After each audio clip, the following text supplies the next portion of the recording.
Have you ever set your heart on doing something good, only to find obstacles rising from every side? Have you ever thought, if this path is right, shouldn't the way be smooth? Welcome back to the channel, my friend. Today we are going to dismantle a stubborn misunderstanding that the moment we turn toward virtue, life should reward us with instant ease. The truth is far more interesting, and, if understood well, far more encouraging. Let's begin by reframing the experience. When you make a shift toward goodness, whether that's adopting an ethical vow, speaking truth where you once stayed silent, giving time or resources to those in need, you are changing the direction of your life's current. That shift stirs up the silt at the bottom of the river.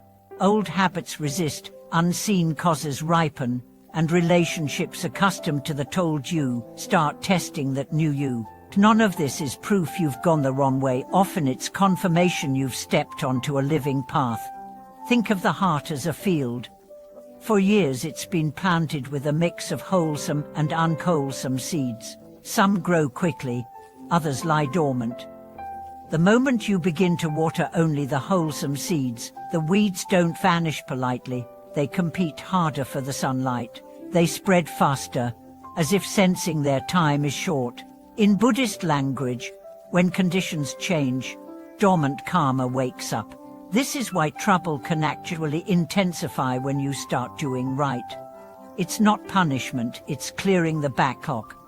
I once knew a man named Thomas who decided, in his 40s, to stop cutting ethical corners in his small business. For years, he had skimmed on taxes and paid under the table to keep costs low. After a health scare, he vowed to run things cleanly. Within a month, 2 longtime suppliers stopped giving him discounts. A competitor reported him for a past infraction. His own accountant warned, "You're going to sink yourself." To Thomas, it felt like the universe was punishing his honesty.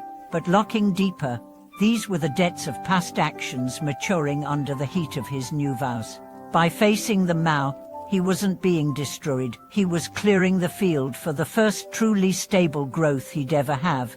2 years later, his business was smaller but debt-free, and the clients he kept were loyal for reasons beyond price. Here's the trap: when hardship follows goodness, we think, if this is the reward, I'd rather quit. But this is like walking into the middle of surgery and saying, "The cutting hurts, stop at once." The pain is part of removing what poisons us. When you train the heart in virtue, you expose all the unstable scaffolding you've leaned on: relationships built on flattery, income built on corner cutting, habits built on avoidance. The collapse of those structures isn't bad luck, it's the necessary step before building something that won't crumble in the next wind. Another reason trouble flares is that the heart itself is not yet settled. In the early stages of doing good, we still carry the old reflexes, craving praise, fearing blame, doubting the value of our effort when it's not recognized.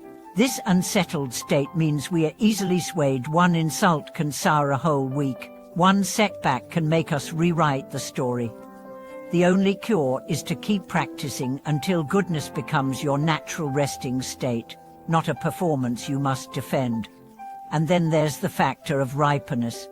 You can plant a seed today, but you cannot demand fruit tomorrow. Conditions must align: soul quality, weather, time. In life, the weather is the sum of causes you've set in motion over years. Some are wholesome, some not. Turning toward good shifts the balance, but it doesn't erase the clouds instantly. A farmer who gives up watering because he sees no sprout in the first week is not realistic, he's impatient. And impatience can kill more seeds than neglect.